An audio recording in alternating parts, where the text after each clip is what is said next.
अस्सलाम वालेकुम दोस्तों, उम्मीद है आप सब लोग खैरियत होंगे। मज़ीद ब्रेकिंग न्यूज़ है भाईजान, और वो है वीज़ा रीन्यूअल के मतलब जिनके भी वीज़ा रीन्यू होंगे उनके लिए वैक्सीन लेना लाजमी है। यानी वो तमाम दोस्त जिनके वीज़ा एक्सपायर हो चुके हैं और वो रीन्यू करवाना चाहते हैं तो उनको वैक्सीन हर हाल में लेना होगी।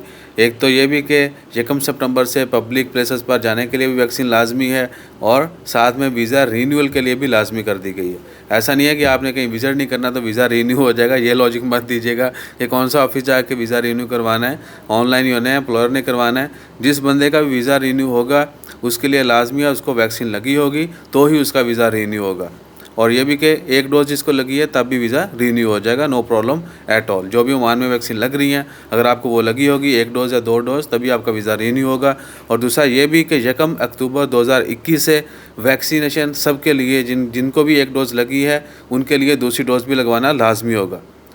1 अक्टूबर 2021 से तमाम लोगों के लिए, बेशक ओमानी हैं, खारजी हैं, सबके लिए दोनों वैक्सीन की डोज़ लगवाना लाजमी होगा। बाकी इंशाअल्लाह ताला खैर जैसे कोई मज़ीद अपडेट्स आती हैं वो भी आपके साथ शेयर करते हैं। दुआ कीजिए अल्लाह ताला सबकी खैर फरमाए। जज़ाकल्लाह, अल्लाह हाफ़िज़।